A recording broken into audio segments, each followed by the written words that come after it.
Eh bien, bonsoir à toutes et tous. Je suis vraiment ravie donc d'animer une des conférences de cette 23e édition de la Semaine du cerveau. Alors, je sais que parmi les gens qui sont dans l'assistance, il y a bon nombre de gens pour qui cette Semaine du cerveau, c'est un rendez-vous annuel classique. Même si ce rendez-vous, rappelez-vous, l'année dernière, il a été complètement raté, puisqu'en fait, les dates de la semaine du cerveau coïncidaient avec le confinement de notre pays. Donc, dans l'urgence, toutes les manifestations qui avaient été prévues ont été annulées. Et comme vous l'a dit donc Christophe, cette année, donc, nous avons anticipé. Nous pensions bien que n'allions pas nous retrouver dans une situation normale pour la semaine du cerveau 2021. Et c'est pourquoi nous avons anticipé en prévoyant donc des conférences à distance comme celle que vous allez avoir ce soir. Alors du coup, il y a peut-être des gens qui ont découvert la semaine du cerveau parce que précisément, elle était présentée sous cette forme nouvelle. Et donc pour cela, je vais quand même dire deux mots de ce qu'est la semaine du cerveau. Donc, la semaine du cerveau, c'est en fait une manifestation qui est internationale puisqu'elle a lieu au même moment dans une centaine de pays dans le monde. En France, il y a plus de 120 villes qui font des manifestations, qui organisent des manifestations. Et cette semaine du cerveau en France, elle est coordonnée par une société savante qui est la Société française des neurosciences. Mais bien sûr, dans chaque région, il y a des comités locaux qui sont en charge de l'organisation de cette manifestation. Et en fait, dans Marseille et sa région, il y a notre association que vous voyez donc apparaître sur l'écran qui s'appelle cerveau.com, qui est en charge donc de l'organisation de la semaine du cerveau dans Marseille et sa région. Et cette association, donc cerveau.com, elle regroupe donc des chercheurs, des enseignants-chercheurs ou des étudiants qui sont tous donc dans le domaine donc des neurosciences. Alors en fait, ce que nous proposons, quel est le but de cette semaine du cerveau en fin de compte? C'est d'aller donc à la rencontre du plus grand nombre et de faire un peu état de l'état des lieux, donc des avancées, des connaissances que nous avons sur le fonctionnement de ce cerveau. Et pour ce faire, donc avec l'association cerveau.com, nous organisons, lorsque c'est en présentiel, à la fois donc des conférences, mais également des cafés sciences, des causeries dans des bibliothèques universitaires. Et puisque nous avons également maintenu cette année, qui est un événement important pour nous aussi, c'est d'aller à la rencontre des plus jeunes, puisque nous faisons des interventions en milieu scolaire, qu'il s'agisse donc d'écoliers, donc dans les écoles, de collégiens ou bien de lycéens. Et en fait, pour toutes ces actions donc, que nous menons, nous avons bien sûr des partenaires financiers. Et parmi ces partenaires financiers, vous le voyez donc sur la diapositive, nous avons des institutions donc comme la région, le département, la ville de Marseille, des associations comme Neuroschool ou la FENS, et il y a donc par exemple donc une mutuelle comme la MGEN qui est également notre partenaire financier. Et toutes les structures de recherche de neurosciences de Marseille, que vous voyez donc affichées en dessous, eh bien, participent financièrement à nous aider donc, pour ces manifestations que nous proposons donc, dans Marseille et sa région. En dehors donc, de ces partenaires financiers, nous avons aussi ce qu'on va appeler des partenaires organisationnels, dans le sens où ils nous prêtent par exemple les lieux pour accueillir donc, les manifestations donc, que nous proposons, ou bien ils servent de relais pour diffuser la communication donc, de l'événement que nous avons organisé. Donc, une des spécificités en fait de notre association cerveau.com, donc de ce qui est proposé pour la semaine du cerveau à Marseille et dans la région, c'est qu'en fait tous les ans nous définissons un thème et nous essayons donc que les conférences que nous allons proposer tournent autour de ce thème. Et donc, le thème que nous avions retenu pour l'édition 2021, c'est donc notre cerveau, des neurones et quoi d'autre. Et donc, l'idée étant de vous d'étayer vos connaissances ou bien de vous faire découvrir qu'en dehors donc, des neurones, il y a aussi d'autres types cellulaires qui jouent un rôle fondamental dans le fonctionnement de ce cerveau. Et donc, vous allez voir que la conférence que vous allez avoir ce soir, elle est parfaitement intégrée à ce thème. Et j'ai donc le plaisir ce soir donc enfin pas d'accueillir puisqu'en réalité nous le voyons en visio, mais en fait de vous proposer une conférence avec le docteur Vincent Prévost. Vincent Prévost donc est directeur de recherche à l'INSERM et il dirige un groupe de recherche dont l'intitulé est Développement, plasticité du cerveau neuroendocrine. Et ce groupe de recherche, donc, il travaille dans un centre de recherche qui s'appelle Jean-Pierre Aubert et qui est localisé à Lille. En fait, Vincent Prévost, c'est vraiment un des leaders mondiaux dans la recherche des fonctions de cellules du cerveau qui sont des cellules très particulières et qui s'appellent les tannicytes. Et je pense que c'est de ça dont va vous parler Vincent ce soir et je vais donc lui laisser la parole sur ce sujet. Vincent, c'est à toi quand tu veux. Merci beaucoup Anne-Marie. Je tiens vraiment à remercier Anne-Marie Bellan et Olivier Bossler pour m'avoir invité ce soir à partager les recherches qui nous animent en ce moment avec vous. C'est vraiment un immense honneur que d'être ici devant vous ce soir.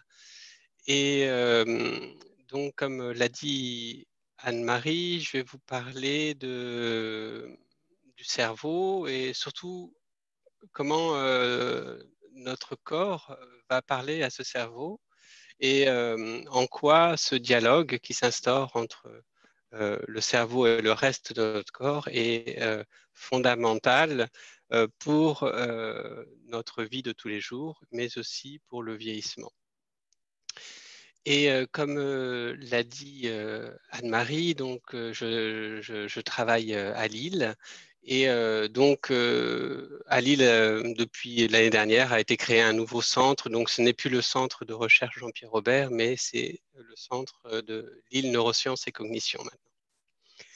Et donc au cours de cet exposé, je vais vous faire voyager à travers l'histoire, mais aussi vous faire prendre conscience du temps long qui est nécessaire à la recherche et aussi de l'importance des différents aspects de la recherche, ceux qui vont être extrêmement fondamentaux pour mettre en évidence des mécanismes, l'utilité aussi d'utiliser des modèles animaux justement pour disséquer ces mécanismes et trouver des cibles thérapeutiques qui, le but étant, en tout cas dans la recherche biomédicale, de trouver des médicaments ou des aspects par lesquels on peut améliorer le bien-vivre et la santé des gens.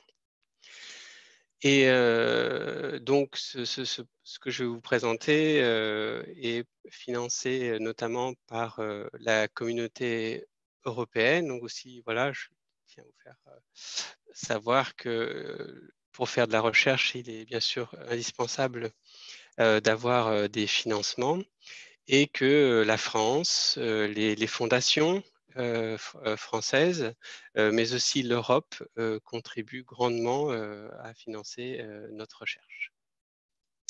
Et donc, et comme l'a mentionné Anne-Marie, je vais commencer par un petit point d'histoire. Je vais m'intéresser à ce type cellulaire tout à fait particulier du cerveau que sont appelés les tannicytes.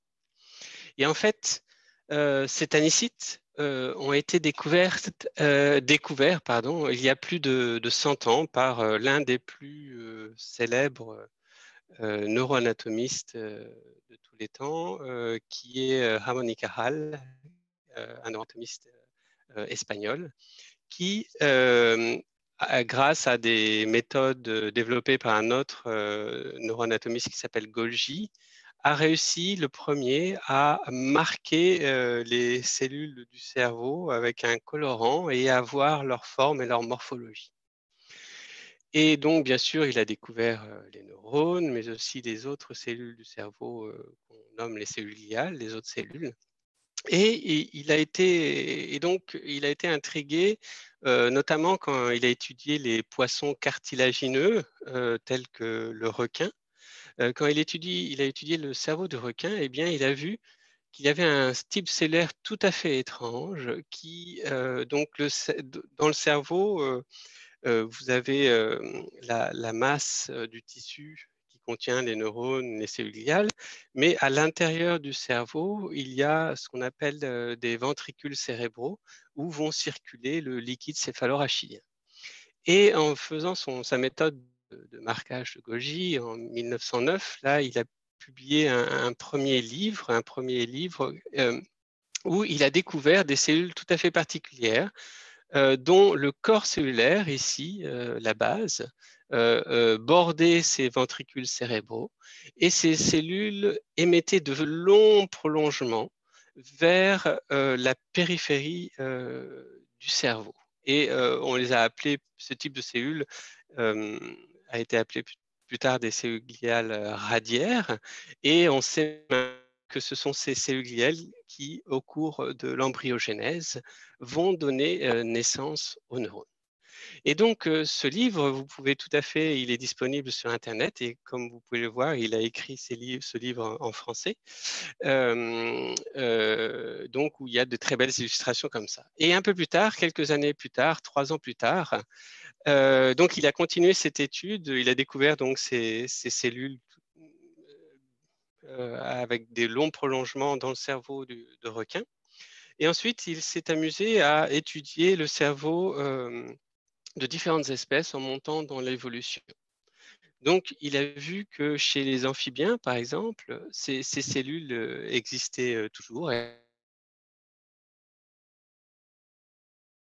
l'échelle de l'évolution,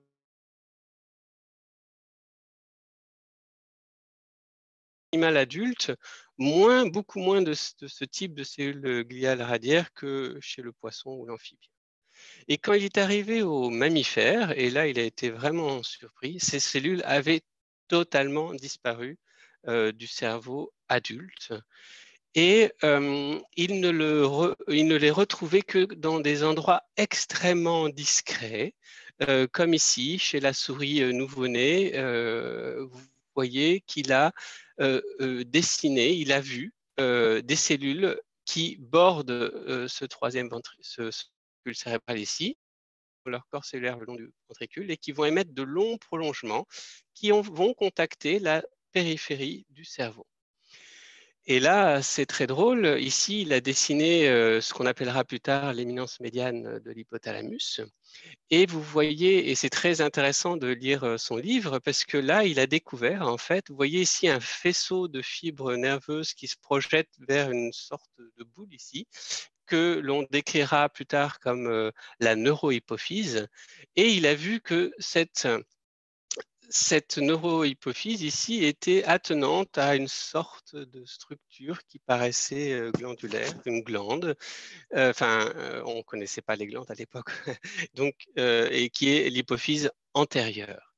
Et donc, il décrit ces différentes structures anatomiques dans son livre, mais il n'a aucune notion des fonctions que celles-ci vont avoir. On sait maintenant, bien sûr, que l'hypophyse antérieure reçoit des informations de l'hypothalamus par les neurones dits neuroendocrines, qui vont relarguer des neurohormones qui, par voie sanguine, vont atteindre cette hypophyse antérieure pour réguler toutes les grandes fonctions du vivant, telles que la croissance, ça va permettre la sécrétion d'hormones de croissance, la reproduction, ça va permettre l'ovulation, la croissance des follicules ou la spermatogénèse chez le mâle, l'axe du stress, permettre la lactation par la sécrétion de prolactine. Voilà, toutes vraiment les grandes fonctions du vivant sont contrôlées par cette glande ici, qui est sous la direction du chef d'orchestre, qui est l'hypothalamus. Alors que cette neurohypophyse ici, ce sont des neurones qui vont sécréter, eux, des hormones directement dans la circulation générale. Et ces neurohormones vont par exemple permettre l'accouchement.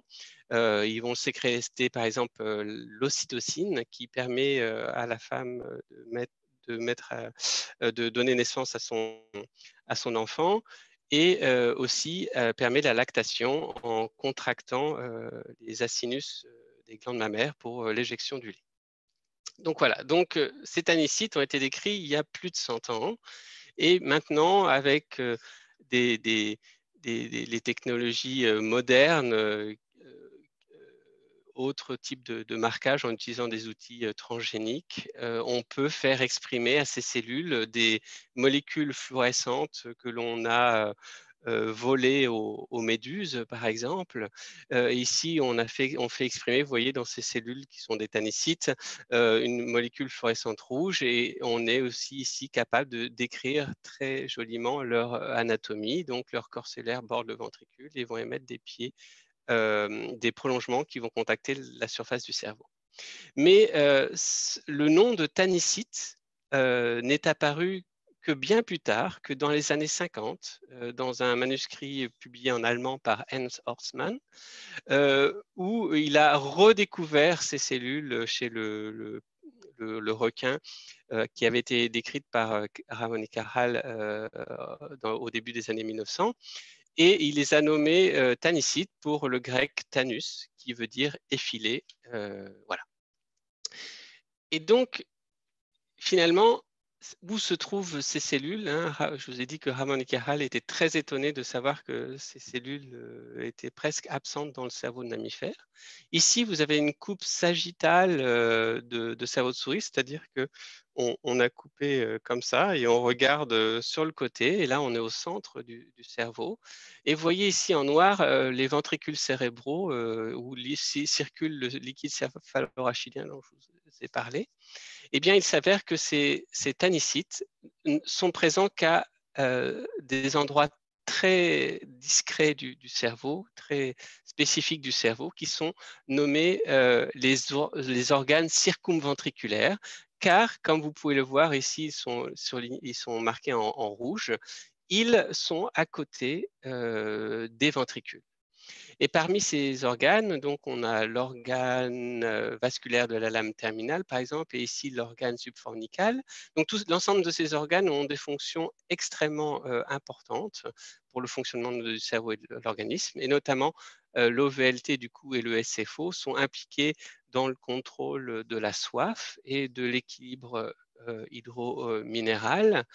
Et ici, vous avez l'éminence médiane dont je vous ai parlé tout à l'heure, qui reçoit toutes les projections des neurones qui vont parler à l'hypophyse antérieure, et aussi la neurohypophyse qui fait partie, elle, du cerveau, où les neurones se projettent directement vers cette structure et libèrent dans les capillaires sanguins leurs neurohormones. Mais il y a aussi la glande pinéale, que vous connaissez très bien, car c'est celle qui va sécréter la mélatonine la nuit quand on dort. Et donc, ça va être important pour réguler les rythmes sommeil-veille. L'organe subfornical, là, est un organe tout à fait particulier, car lui, il va être impliqué dans la sécrétion de molécules dans le liquide céphalorachidien. Et l'area postrema, ici très caudale, sous le cervelet, ici. Là, c'est une structure aussi très intéressante qui va intégrer des informations de satiété, par exemple, et réguler l'appétit et aussi d'autres phénomènes. Et donc, pour vous rentrer un peu plus dans le vif du sujet, on va parler plus spécifiquement de l'éminence médiane de l'hypothalamus. Et donc là, cette fois-ci, on va couper le cerveau dans ce sens-là, une coupe frontale à travers l'éminence médiane. Et donc là, vous voyez ici la base de l'hypothalamus, et vous voyez que l'éminence médiane, ici en bas, en fait, ferme ce troisième ventricule, cette chose noire, où va circuler le liquide céphalorachidien, et vous voyez que les tanicites sont marqués ici en rouge pour un marqueur qui s'appelle la vimentine. Et vous voyez qu'ils ont leur corps cellulaire, et dont on voit les noyaux en bleu, là, qui bordent le plancher et le mur du troisième ventricule. Et vous voyez que ces cellules vont émettre des longs prolongements rouges qui vont contacter la surface du cerveau, même lorsque l'on monte ainsi un peu plus dorsalement. Et après, vous voyez apparaître, ici, vous voyez apparaître des cellules qui ont des petits marquages verts, ici, des petits points.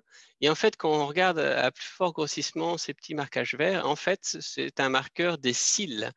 En effet, les autres cellules qui vont composer les parois des ventricules cérébraux dans les autres régions, par exemple ici, partout ailleurs où il n'y a pas de tannicite, ce sont des épendymocytes classiques. Alors vous pouvez voir que ces épendymocytes sont aussi marqués en rouge pour la vimentine, mais c'est des petits cubes, contrairement à ces cellules très effilées que sont les tannicytes. Donc les épendymocytes sont des petits cubes.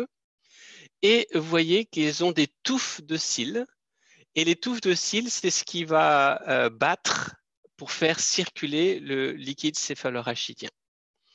Et vous voyez aussi clairement, du coup, que les tannicytes n'ont pas ces petits cils qui vont battre. Et que donc ici, alors que on peut estimer que le liquide céphalorachidien, alors qu'il circule activement ici un peu dorsalement, l'éminence médiane, composé de tannicite, n'a pas de cils, et donc la partie du ventricule ici va être un peu comme à mort d'une rivière. Il va circuler beaucoup moins que dorsalement et peut-être permettre l'accumulation de facteurs à ce niveau dont je vous parlerai plus tard. Et donc je vous ai fait l'introduction sur les tannicites, mais maintenant, voilà, ce qui nous intéresse vraiment, c'est de savoir leur rôle et comment le cerveau est capable d'écouter la périphérie et en quoi ce dialogue est important. Donc ici, vous avez une image d'un homme qui vieillit. Donc le vieillissement, hein, c'est un phénomène tout à fait naturel et souhaitable. Mais pour permettre le bon développement et le bon vieillissement d'un organisme, de notre organisme, il est vraiment indispensable que le cerveau soit informé en temps réel de tout ce qui se passe dans le reste du corps. Afin de pouvoir, il doit percevoir ces informations puisque le cerveau, comme vous le savez, le chef d'orchestre qui va contrôler via ses influx nerveux ou neurohormonaux la fonction des différents organes en périphérie. Et en retour, ces organes dans la périphérie vont percevoir ces messages du cerveau et vont aussi, eux, sécréter d'autres messagers dans le sang qui sont, qu'on appelle les hormones. Et le cerveau doit être capable de les percevoir à chaque instant. Et le principal centre qui va permettre d'intégrer ces informations hormonales sécrétées par les organes dans la périphérie de notre corps, eh bien, ça va être l'hypothalamus. Et l'hypothalamus, en fait, est un cerveau ancestral. On dit que c'est le cerveau reptilien. Et comme vous pouvez voir ici, c'est une toute petite partie du cerveau de l'être humain qui est nichée au fin fond, au centre et dans le plancher du cerveau. Et l'hypothalamus n'est pas plus gros que l'ongle de notre pouce. On pourrait le cacher avec l'ongle de notre pouce. Or, cette structure va contrôler toutes les grandes fonctions du vivant et être vitale pour notre survie. Sans hypothalamus, il n'y a pas de vie possible. Et donc, c'est cette petite structure-là qui va intégrer toutes ces informations et informer le reste du cerveau pour permettre à l'individu, activement, par un comportement, de prendre des bonnes décisions pour remédier à un déséquilibre éventuel de notre corps ou par des voies cachées, par exemple, nerveuses, permettre le fonctionnement des organes. Et donc, je vais prendre deux exemples de ces communications entre la périphérie, le corps et le système nerveux central. Deux exemples qui vont impliquer le contrôle de l'homéostasie corporelle et notamment de la prise alimentaire et de l'équilibre énergétique. Et donc, il y a deux grandes hormones qui vont être sécrétées soit par nos cellules adipeuses, les cellules de notre gras, qui est l'hormone ou adipocyte. Et ces adipocytes, ces cellules du gras, vont sécréter une hormone qui s'appelle la leptine. Et cette hormone leptine va être une hormone coupe-faim. Donc, elle va être relarguée dans le sang et arriver dans l'hypothalamus pour véhiculer un message de satiété et de bien-être. Alors que le tractus digestif va sécréter une autre hormone qui, elle, est dite orexigène, c'est-à-dire qu'elle va stimuler l'appétit, qui s'appelle la gréline, puisqu'on l'a découverte au niveau de l'estomac en premier, et elle va stimuler l'appétit et la prise alimentaire quand elle va arriver au niveau hypothalamique. Et donc, ces deux hormones vont jouer un peu un rôle de yin et yang pour contrôler l'appétit. Donc, typiquement, la gréline va être sécrétée par l'estomac quand celui-ci est vide pendant un certain temps, afin que le matin, par exemple, quand vous vous réveillez, eh bien, vous allez prendre votre petit déjeuner. Et la leptine va être sécrétée quelques heures après votre repas, quelques minutes, quelques heures après votre repas, et ce qui va vous permettre d'étaler la survenue de vos repas. Par exemple, midi, vous allez manger à midi, puis après seulement le soir vers 7 heures. Mais ce qui est tout à fait troublant, donc, on sait vraiment que ces hormones vont aller agir au niveau du système nerveux central. Or, alors que certaines hormones, telles que par exemple les hormones qui vont être sécrétées par nos gonades, les stéroïdes gonadiques, tels que la testostérone chez l'homme ou les œstrogènes chez la femelle, par exemple, sont des toutes petites molécules et on pense qu'elles accèdent assez librement au système nerveux central, au cerveau. Les hormones telles que la leptine et la gréline sont des protéines, sont des grosses molécules que l'on sait pertinemment agir, notamment de ces signaux hormonaux dans l'hypothalamus, qui est le noyau arqué hypothalamique, que j'ai appelé ARH ici.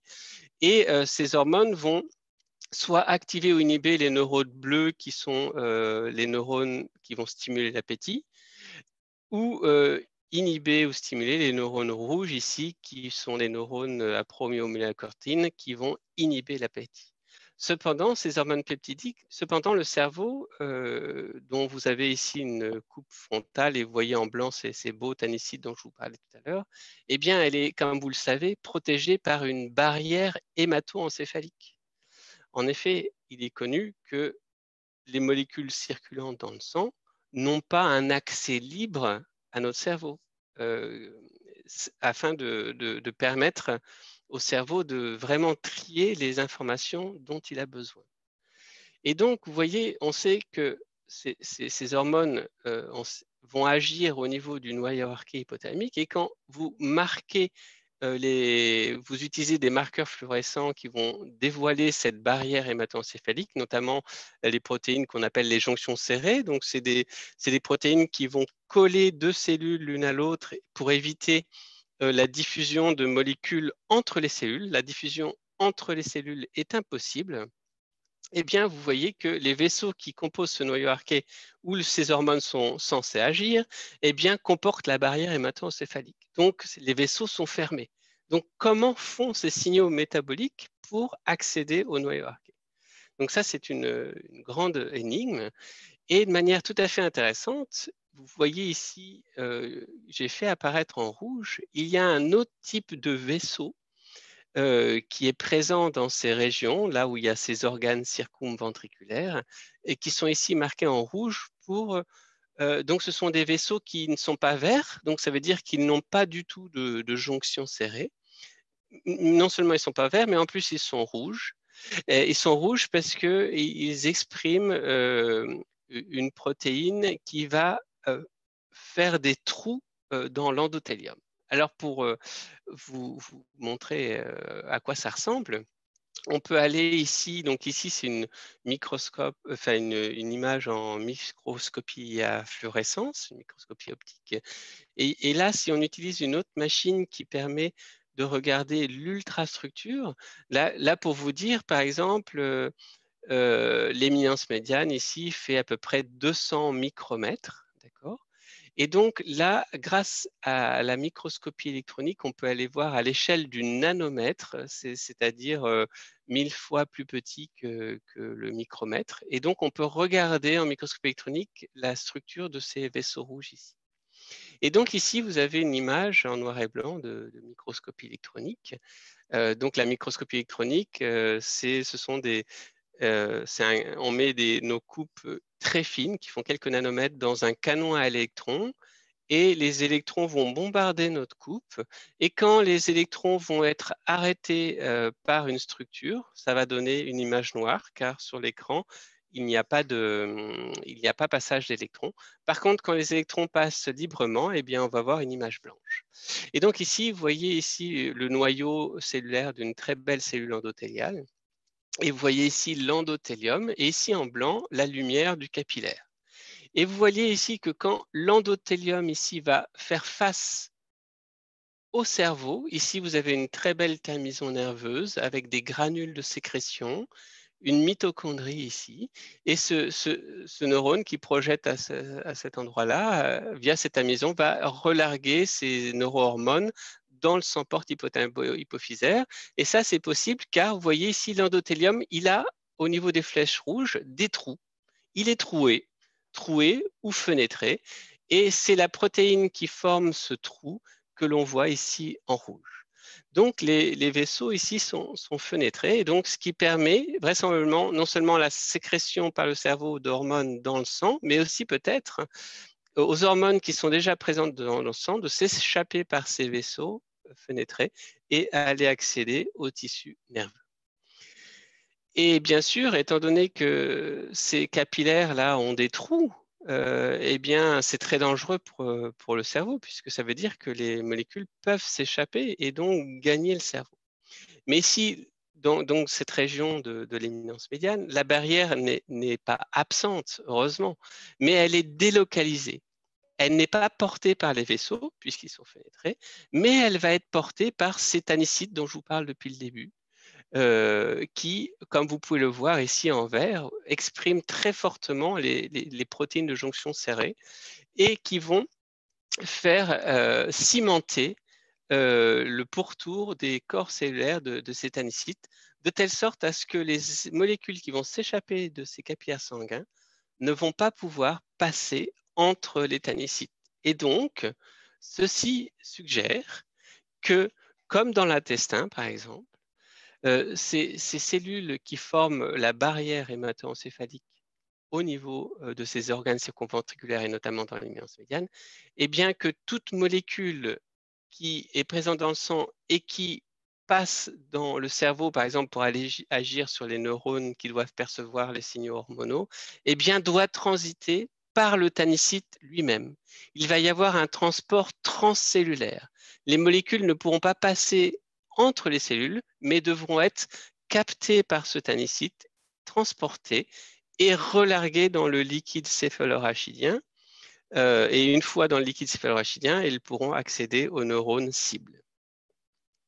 Alors, en quoi cela est important pour cette communication entre le cerveau et le reste du corps, et notamment dans le cadre de l'équilibre énergétique? Eh bien, revenons à notre hormone, notre fameuse hormone coupe-faim, sécrétée par notre gras, quand on a mangé, quand les cellules adipeuses sont pleines d'énergie et vont dire voilà, vous avez assez mangé, hop, elles se mettent à sécréter de la leptine et notre cerveau il comprend ben voilà, j'ai assez mangé, je peux attendre un peu, je peux aller vaquer à mes occupations jusqu'au prochain repas.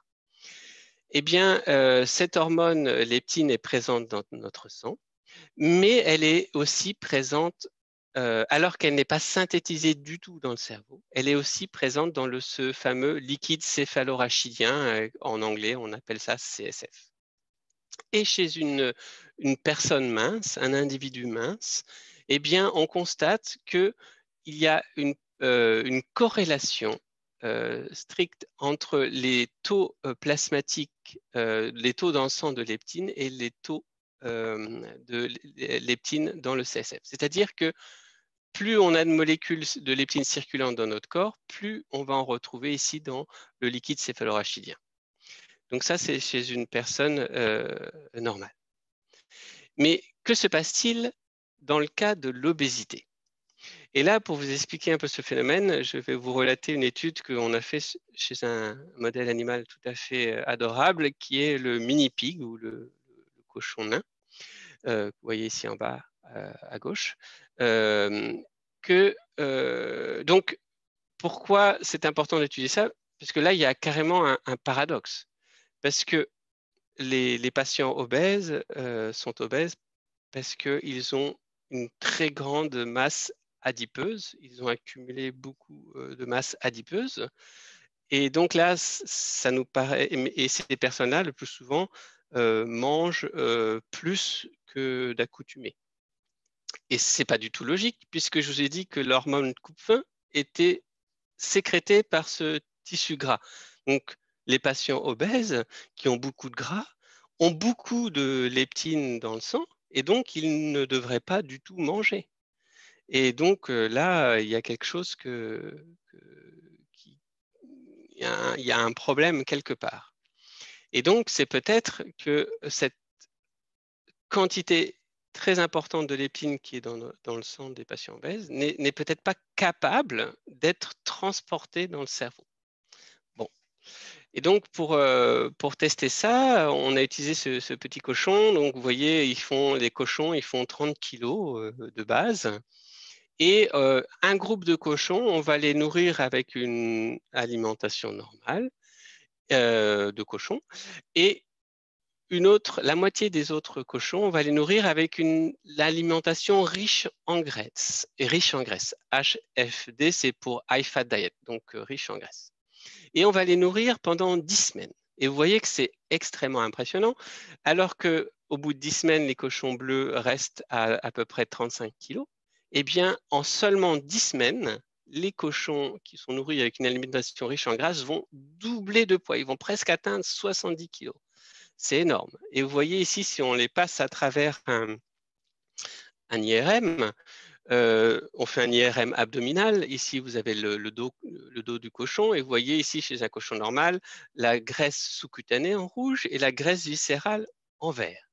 Et après 10 semaines d'alimentation riche en graisse, vous voyez que la couenne du cochon a vraiment augmenté, et la graisse sous-cutanée est très importante, et il y a aussi une augmentation en vert de la graisse viscérale. Et en effet, comme je vous ai dit, ce qu'on pense, ce qu'on a vu chez l'homme, c'est que plus un cochon va être gros, plus il va avoir de masse adipeuse, plus il va avoir de leptine circulante dans son sang. Donc, il devrait s'arrêter de manger. Mais comme chez l'homme, chez l'homme, alors qu'on a vu que, alors que chez les individus minces, eh bien, il y a une très belle proportionnalité entre la leptine qui est présente dans le sang versus celle qui est présente dans le cerveau, dans le liquide céphalorachidien, eh bien, l'étude qui a été faite en même temps chez les patients obèses, on constate que cette corrélation n'est plus de mise chez les patients obèses, et que du coup, eh bien, le transport de la leptine dans le cerveau n'est plus du tout proportionnel au taux de leptine dans la circulation. Et donc, il y a clairement un déficit de transport de cette leptine entre le corps, le sang des patients obèses et leur cerveau. Et donc là, donc ça, cette étude qui avait été faite chez l'homme, ben voilà, ça a été fait chez des hommes qui étaient soit minces, soit obèses, mais bien sûr, il est très difficile de faire des études chez l'homme linéaires. On ne va pas embêter les gens à venir se peser et faire des ponctions lombaires et des prises de sang tous les mois, par exemple. Et en plus, il faudrait faire des milliers de personnes, puisque on ne sait pas qui va devenir obèse et qui va rester mince. Donc, c'est pour ça que les modèles animaux sont vraiment extrêmement utiles, parce que là, du coup, on peut savoir quand est-ce que cette perturbation du transport de la leptine va survenir.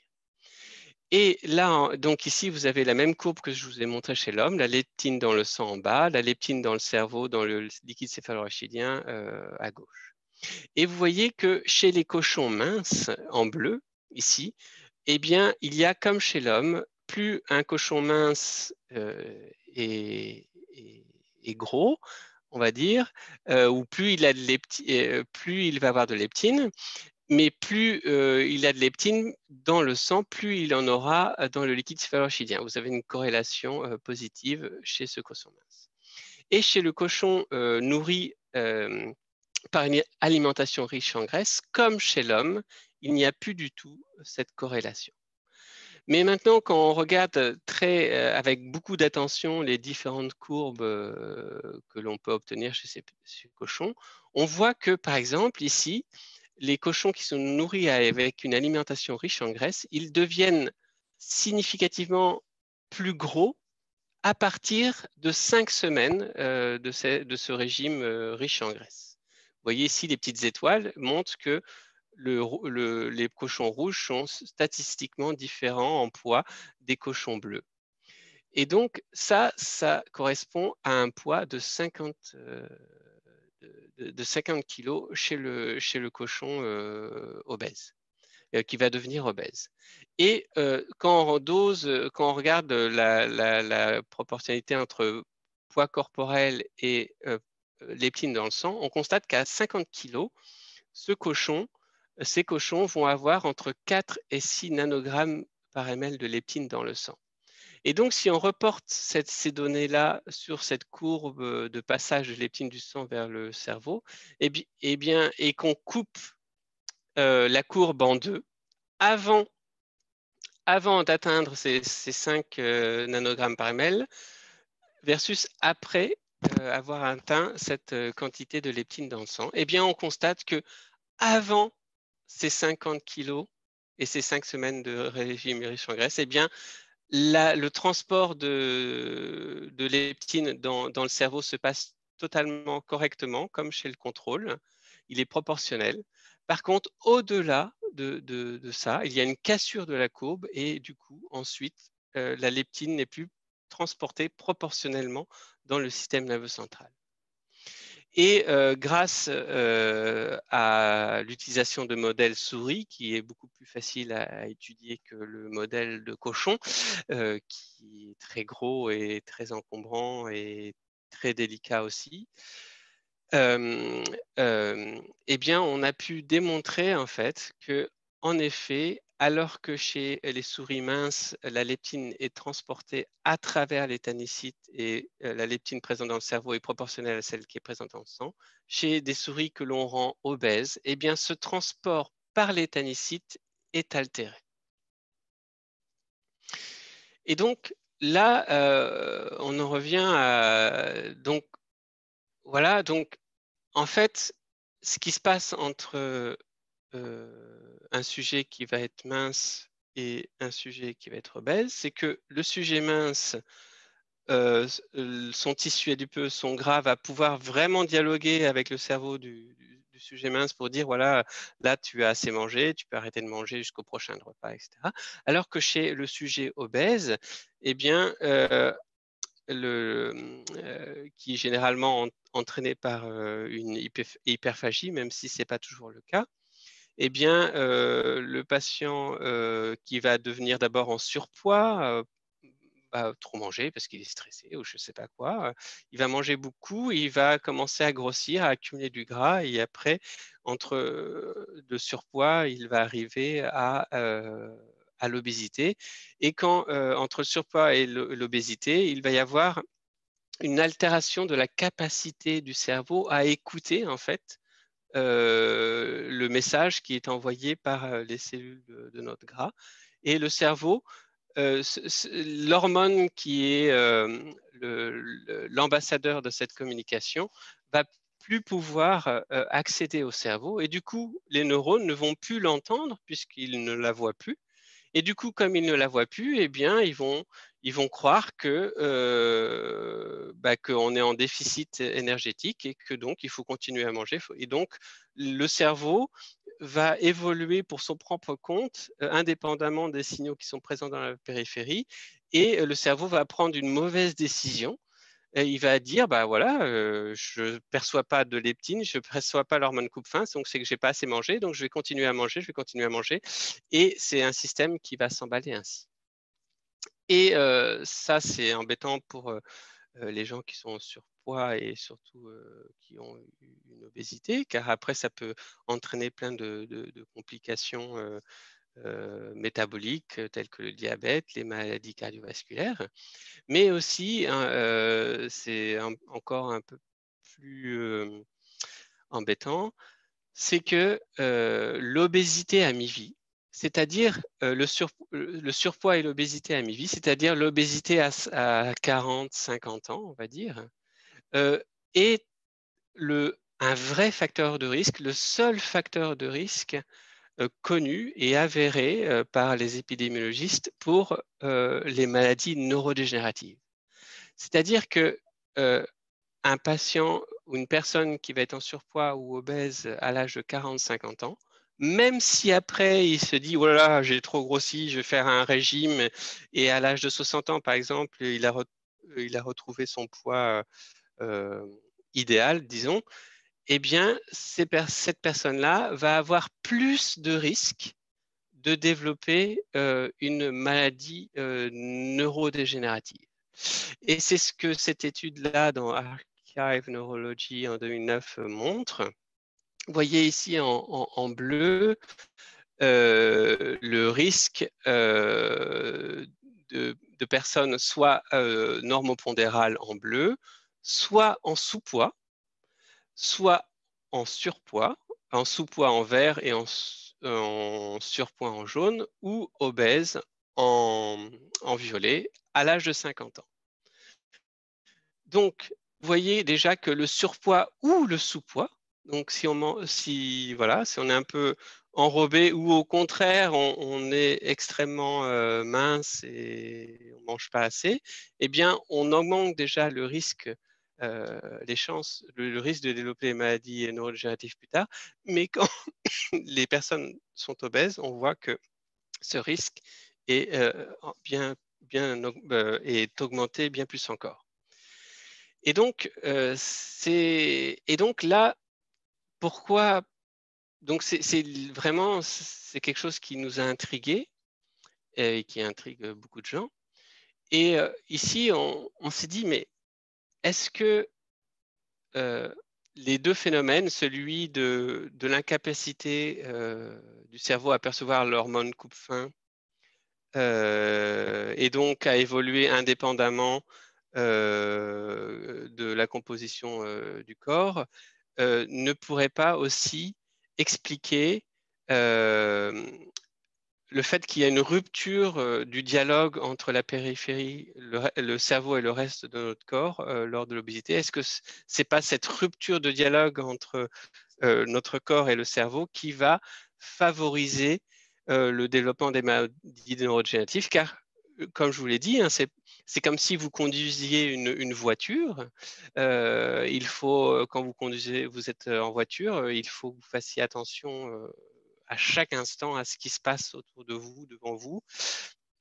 Et donc, par exemple, une personne obèse, c'est un peu comme si vous conduisiez une voiture avec des lunettes de soleil, par exemple, en pleine nuit, ou si vous étiez aveugle et vous conduisiez une voiture.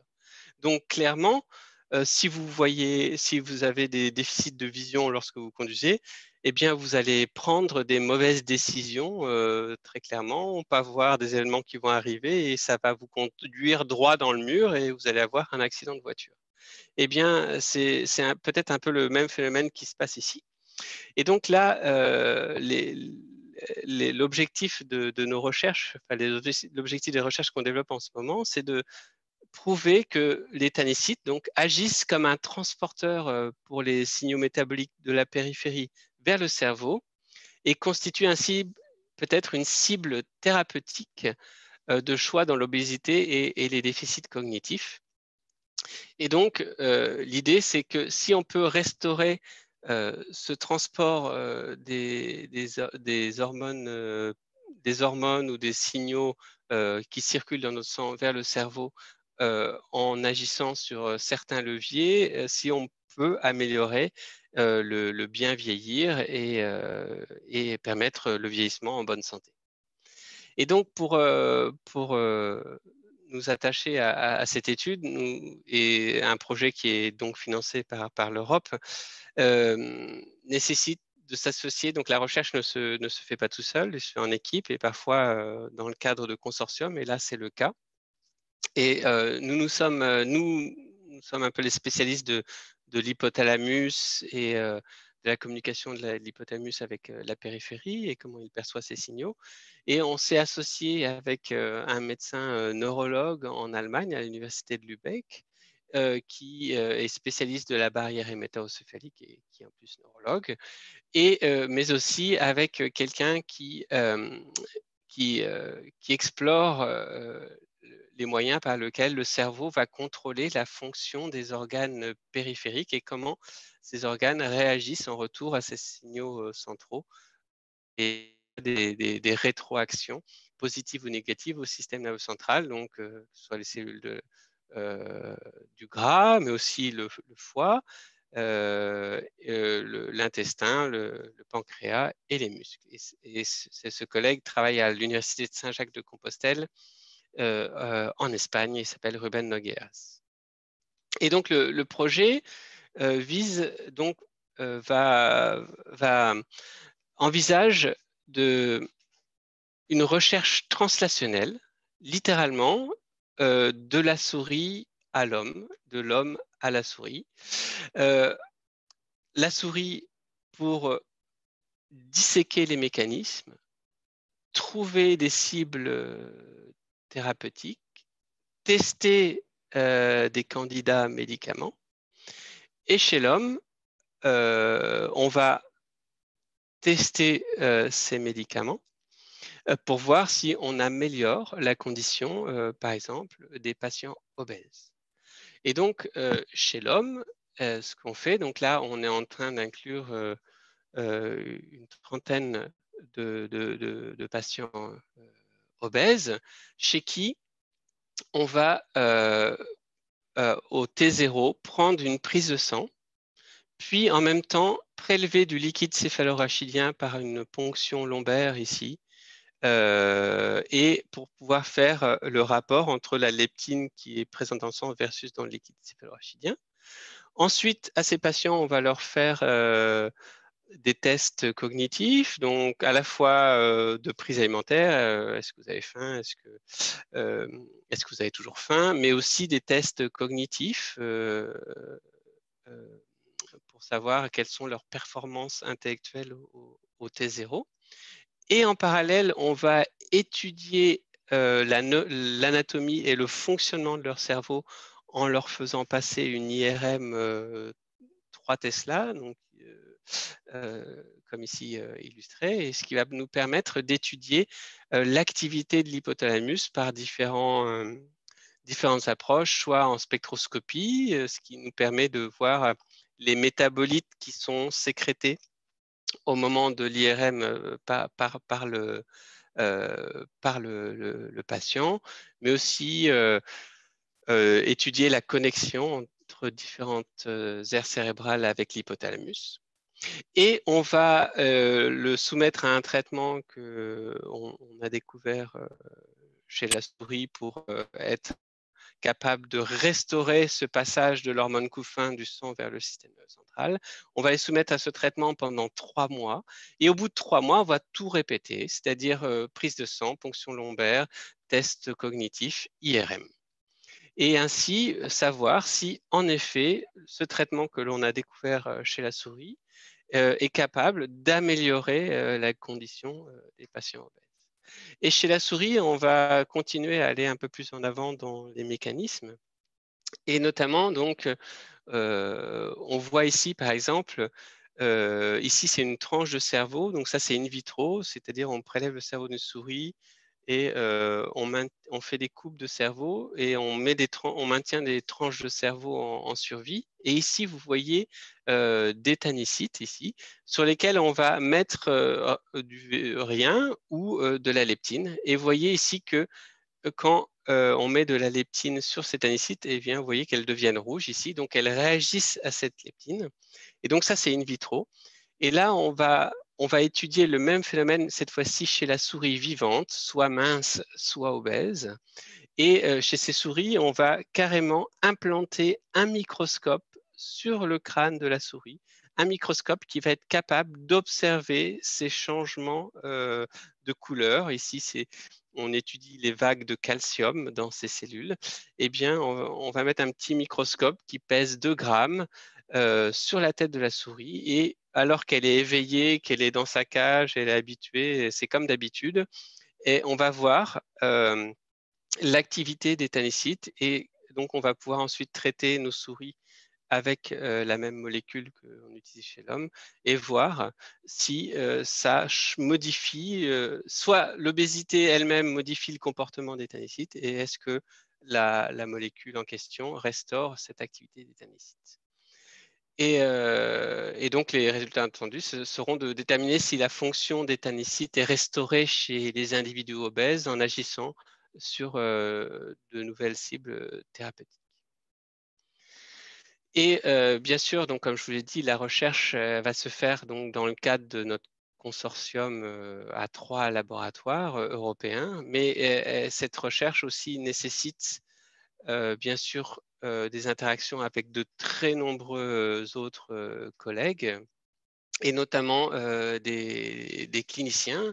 On travaille très étroitement, par exemple, avec Florence Pasquier, qui dirige la clinique de la mémoire à Lille, à l'hôpital de Lille, au CHU de Lille, et aussi, par exemple, et aussi très important, Jean-Pierre Prévost, qui anime la plateforme IRM humaine dédiée à la recherche, mais aussi plein d'autres personnes qui évoluent dans notre sphère d'intérêt, qu'ils soient épidémiologistes et spécialistes de la maladie d'Alzheimer, ou diabétologues et généticiens, et aussi d'autres collègues allemands, espagnols et allemands qui développent de nouveaux outils que l'on peut utiliser pour nos recherches en collaboration avec ses collègues. Et bien sûr, la recherche se fait au sein d'une équipe. Et voilà une photo donc, qui date un peu, hein, elle date de 2 ans, puisque l'année dernière, on n'a pas pu refaire de photos d'équipe à cause de la pandémie. Voilà, on est une quarantaine de personnes, de jeunes étudiants en master, en thèse, ou des chercheurs postdoctorants, mais aussi des chercheurs académiques, des cliniciens. Voilà, tout ça dans un même laboratoire. Et cette recherche, je tiens à remercier vraiment très vivement nos financeurs. Cette recherche ne peut pas se faire sans argent. C'est une recherche, comme vous avez pu le voir, qui doit être conduite sur des dizaines d'années avant de donner des résultats probants. Et aussi, je tiens vraiment à vous remercier, vous, non seulement pour votre attention, mais aussi ce qui est très, très important en France et qui finance une grande partie de la recherche, ce sont les dons des personnes comme vous et moi à des fondations telles que la Fondation pour la recherche médicale, qui, pour nous, personnellement, nous n'aurions jamais pu en arriver là, ou développer les projets que je vous ai présentés à l'heure actuelle et obtenir ces gros financements européens, si les donateurs et la Fondation de la recherche pour la recherche médicale n'avaient pas été là. Et aussi, bien sûr, on fait partie, je remercie les instituts qui sont affiliés à notre laboratoire, enfin auquel notre laboratoire est affilié plutôt, l'INSERM, le CHU de Lille et l'Université de Lille, et aussi les réseaux, ça s'appelle des laboratoires d'excellence, c'est un peu pompeux, mais tels que Égide et Distals. Égide, c'est C'est une fédération de recherche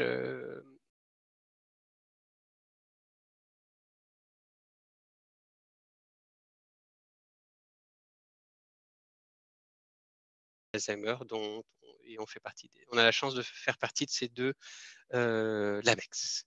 Voilà, j'espère que ça a été compréhensible. Je vous remercie beaucoup pour votre attention et je répondrai à vos questions avec un immense plaisir. Merci infiniment, Vincent, pour cette très jolie présentation. Il y a eu beaucoup de compliments en cours de route par les auditeurs. Je vais essayer de faire des synthèses au niveau des questions et ce n'est pas très facile. Peut-être que tu peux... Voilà, merci. Parfait. Il y a eu donc au départ ta description des tanicites et du coup, il y a eu donc des questions concernant les tanicites, en particulier des questions pour savoir si les tanicites sont présents dans tous les organes circumventriculaires et est-ce que les plexus choroïdes font partie de ce type d'organes? Question très intéressante. Donc, pour vous répondre précisément, oui, les tanicites sont présents dans tous les organes circumventriculaires. Je dirais même plus, c'est même les tanicites qui caractérisent l'organe circumventriculaire, en tout cas chez le mammifère. Et les plexus choroïdes, donc, c'est un organe, les plexus choroïdes sont des organes qui sont présents dans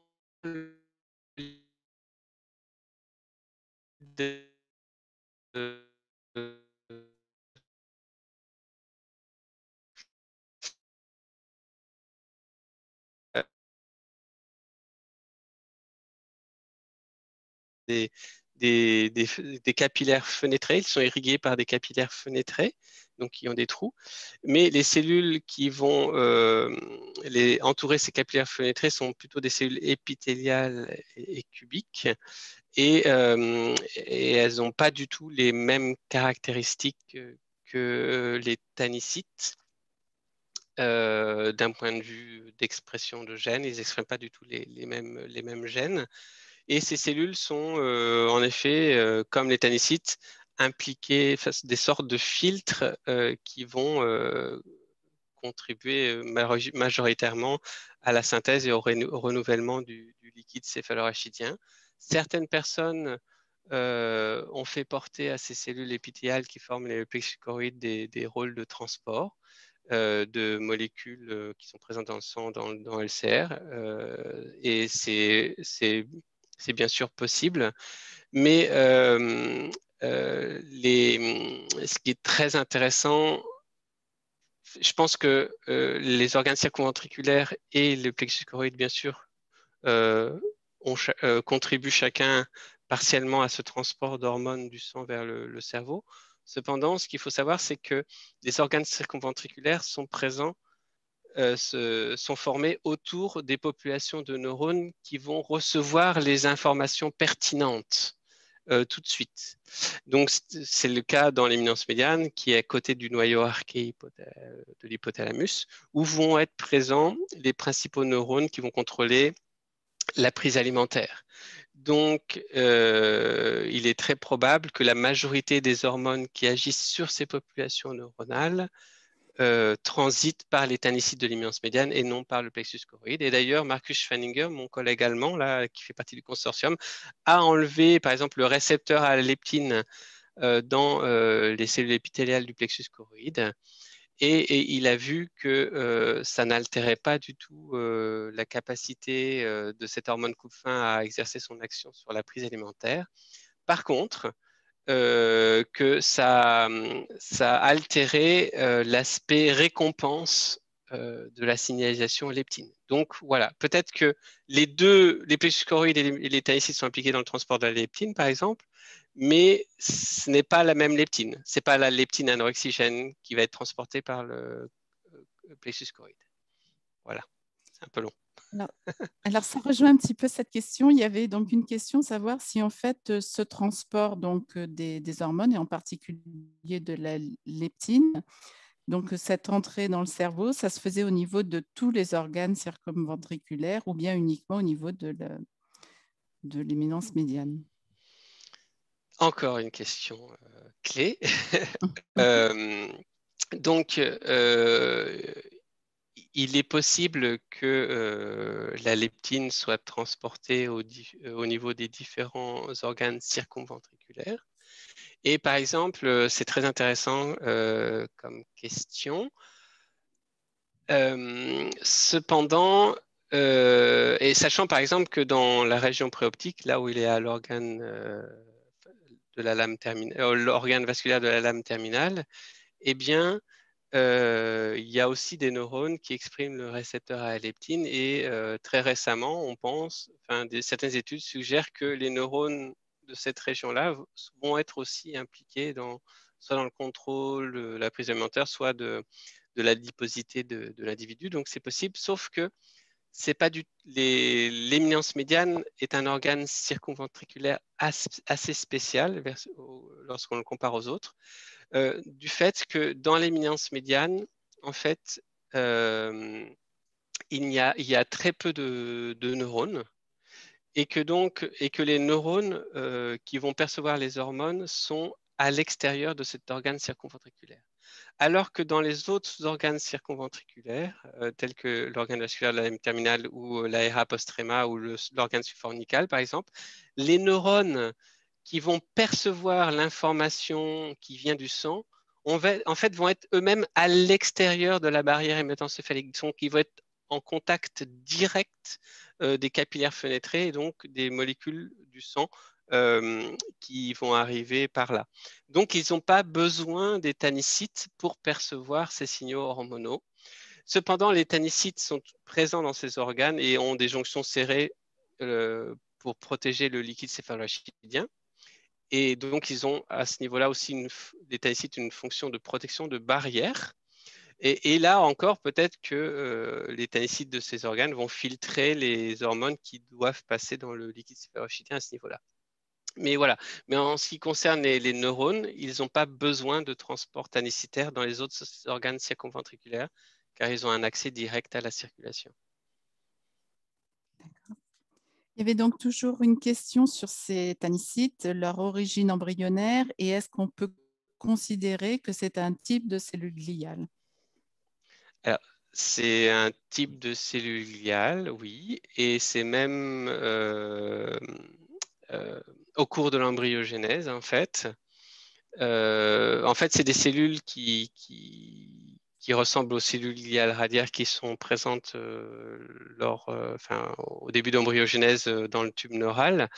Et c'est des cellules gliales radiaires, en fait, qui n'ont jamais perdu pied avec la surface du cerveau, en fait, comme chez le poisson, comme chez le poisson zèbre, par exemple.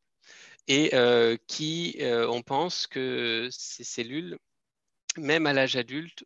Donc, ces cellules lors de l'embryogénèse, ces tannicytes au cours de l'embryogénèse, ce sont même elles qui vont donner naissance aux neurones hypothalamiques qui sont à proximité du troisième ventricule.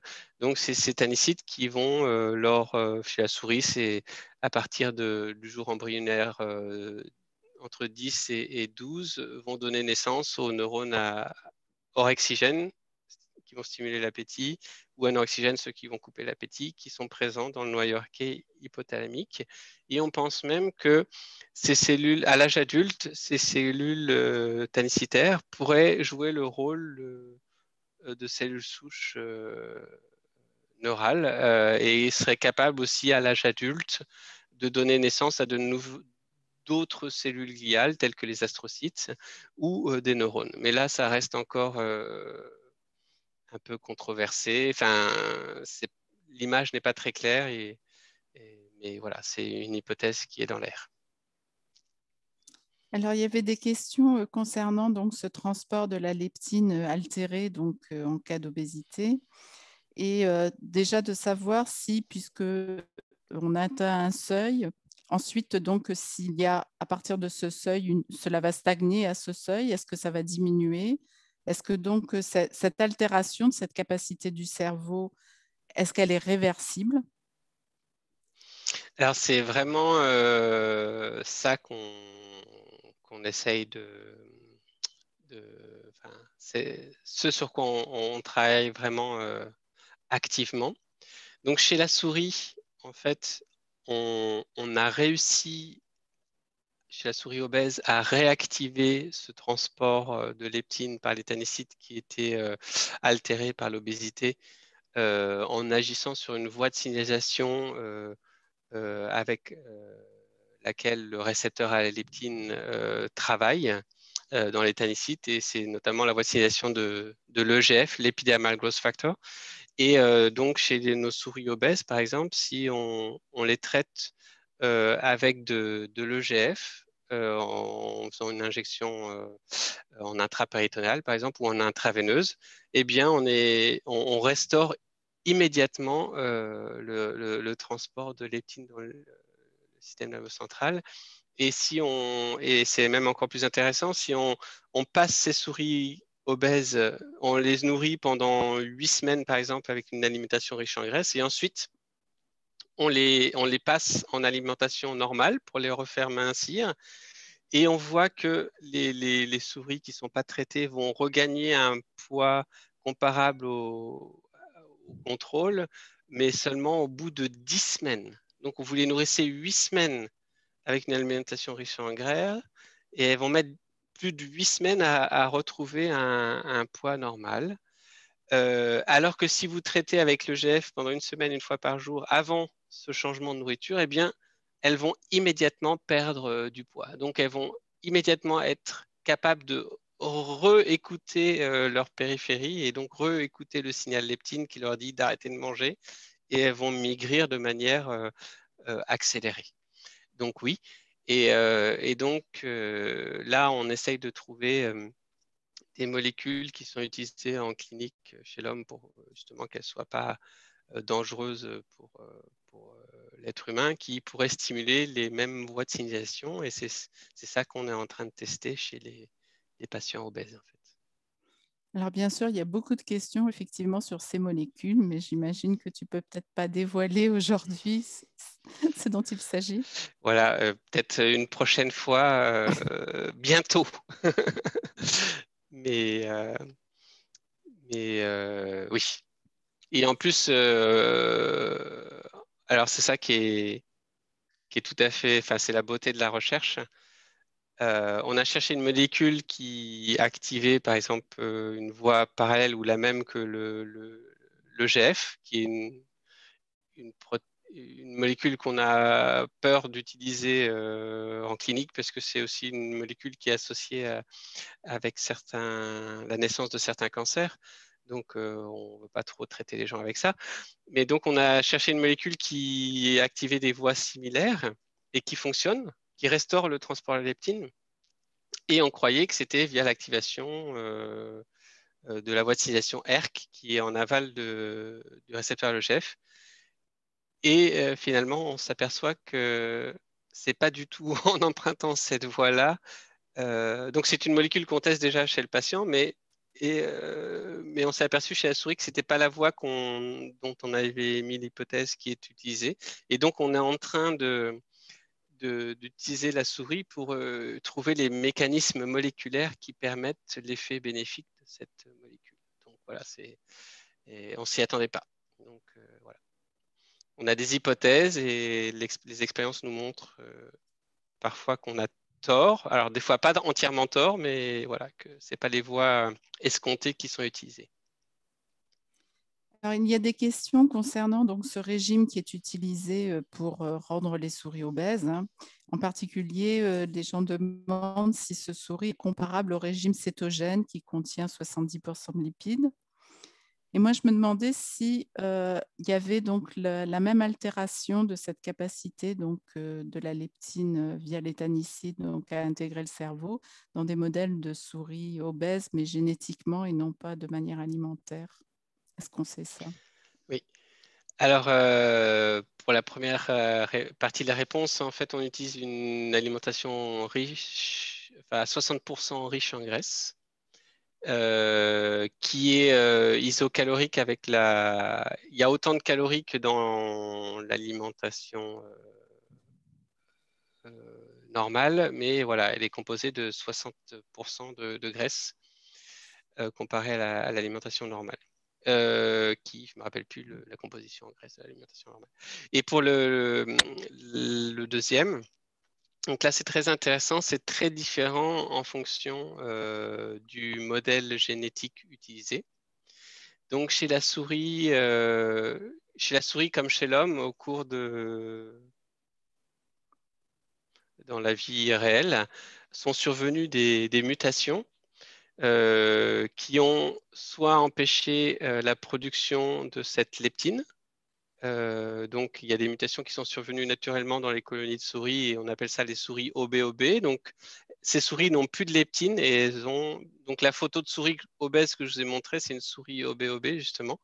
Elles deviennent vraiment très obèses. Et pareil, chez les patients humains, certains ont la chance d'avoir des mutations aussi obèses dans le gène de la leptine. Et pourquoi c'est une chance? C'est parce que, comme chez la souris et comme chez l'homme, ces patients qui ont une déficience en leptine parce qu'ils ne la produisent pas, parce que leur gène est muté, eh bien, si on leur redonne de la leptine, et si on les traite avec de la leptine, eh bien, ils vont maigrir et, euh, et recouvrer, par exemple, une puberté normale, etc.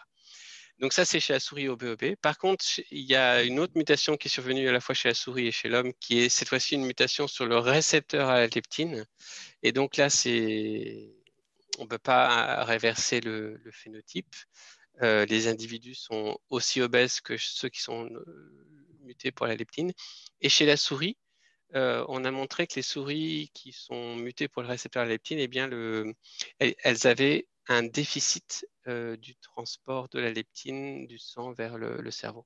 Alors que chez la souris obèse, OBOB, pardon, à qui il manque la leptine, si on remet la leptine, eh bien là on voit que la leptine a une action très très même décuplée par rapport à la normale parce que l'organisme ou le cerveau n'est pas habitué à voir la leptine.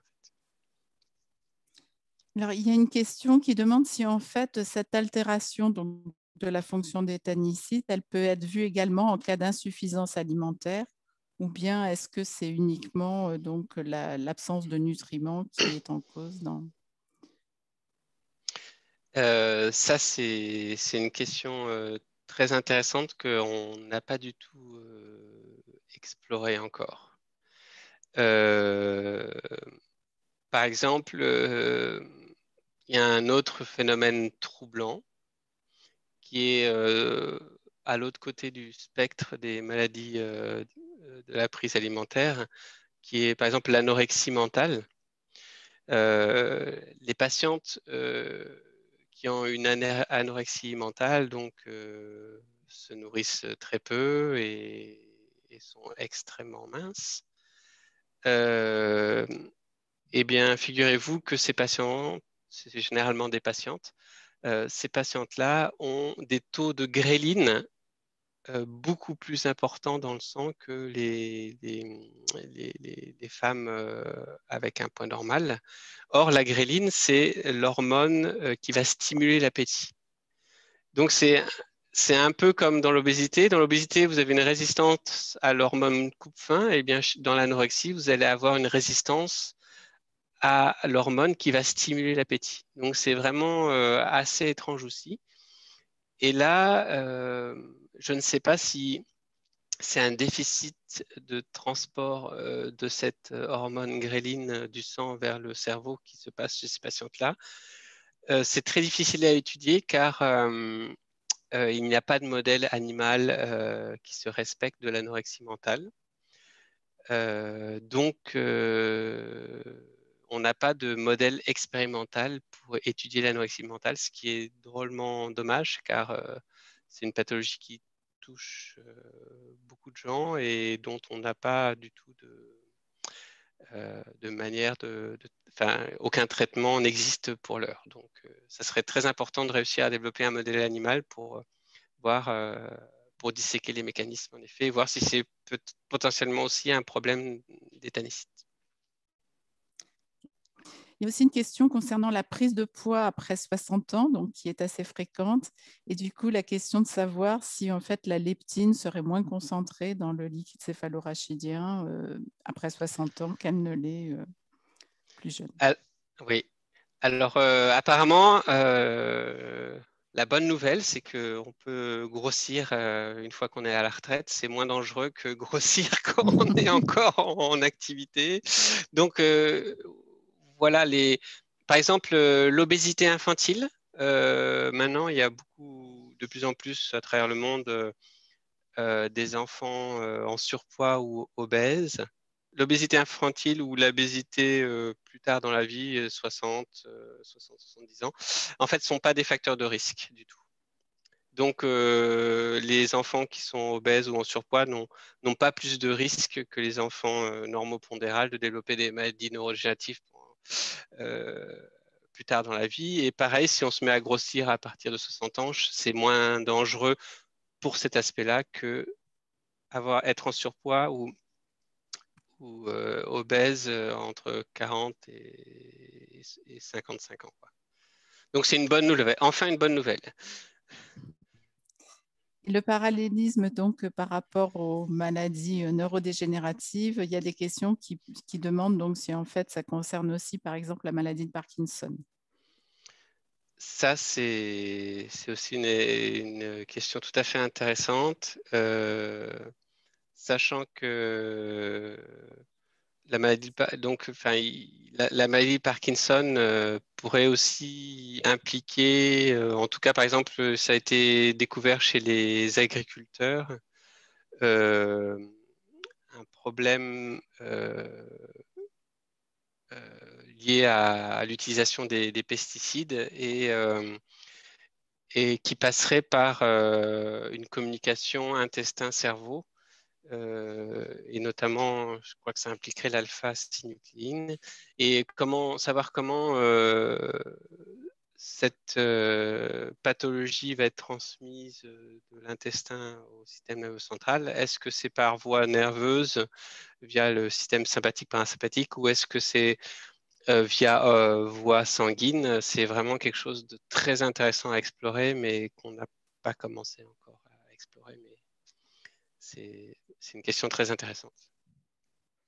Et dans cette lignée, il y avait justement une question concernant donc le lien entre l'activité de la leptine, son transport, et la composition du microbiote intestinal. Est-ce qu'il y a des liens? Entre l'efficacité de la leptine et le microbiome, encore quelque chose, une question passionnante. C'est vrai que on sait que qu'il y a des peptides bactériens qui ont une très forte activité sur notre organisme et notamment dans le cerveau. Et il se peut très bien que certains peptides bactériens, en agissant sur l'éthanicide, vont moduler l'efficacité du transport de la leptine par l'éthanicides, soit en inhibant le récepteur à la leptine, par exemple, soit en l'activant. Ça peut être, et donc on peut imaginer en effet que si on a une flore bactérienne différente, dans un cas ça va être plutôt bénéfique et dans l'autre ça peut être plutôt délétère. C'est très intéressant. C'est d'autant plus intéressant que je ne sais pas si vous savez, mais la barrière intestinale se développe pendant le développement postnatal, que ce soit chez la souris et chez l'enfant. Et c'est pour ça, par exemple, que certains nourrissons ont des coliques. Donc, les coliques du nourrisson sont liées à un mauvais timing parfois du développement de la barrière intestinale. Et du moins chez la souris, parce qu'on peut étudier chasser la souris facilement, beaucoup moins chez l'enfant, heureusement, eh bien, la maturation de la barrière tannicitaire pendant le développement postnatal semble être parallèle à celle de la barrière intestinale. Alors, est-ce que il y a une communication entre l'intestin et le cerveau pour maturer ces deux barrières dans un sens ou dans l'autre ou dans les deux. C'est aussi une question très, très intéressante. Voilà, je crois que j'ai fait un peu le tour des questions qui ont été posées pendant toute la conférence, voire même pendant que tu répondais à certaines questions. Il y a aussi la question de savoir où on pourra avoir le résultat donc, des travaux que tu as mentionnés et donc, qui sont en cours dans ce grand consortium que tu as décrit. Alors, j'espère dans des publications futures, hein. Ça c'est sûr. Mais aussi, on a vraiment à cœur aussi de faire partager nos résultats avec le public et le grand public. Et donc, à chaque fois que l'on publie des nouveaux résultats, on a à cœur de rédiger soit des articles de vulgarisation, soit faire des communiqués de presse afin de communiquer nos résultats au grand public. Donc, j'espère que vous en entendrez parler. Si vous n'en entendez pas parler, ce n'est pas une bonne nouvelle. De toutes les façons, je pourrais conclure en te disant qu'on te réinvitera dans la semaine du cerveau de manière à nous dire où tu en es de tes recherches dans ce domaine. Avec un grand plaisir, vraiment. En Et tout merci cas, beaucoup encore pour cette invitation et pour votre participation à tous. eh bien, encore mille merci pour ton intervention. Et puis, je crois qu'on va arrêter donc, ce soir la conférence. Merci aux gens qui ont écouté. Merci à tous les organisateurs de la Semaine du cerveau. À bientôt. Et sachez que ça continue jusqu'au 26 mars. Donc, tous les soirs, il y a des conférences qui sont proposées. Je vous invite donc à venir nombreux les écouter. Et vive le cerveau. Merci Vincent. Ciao. Au revoir.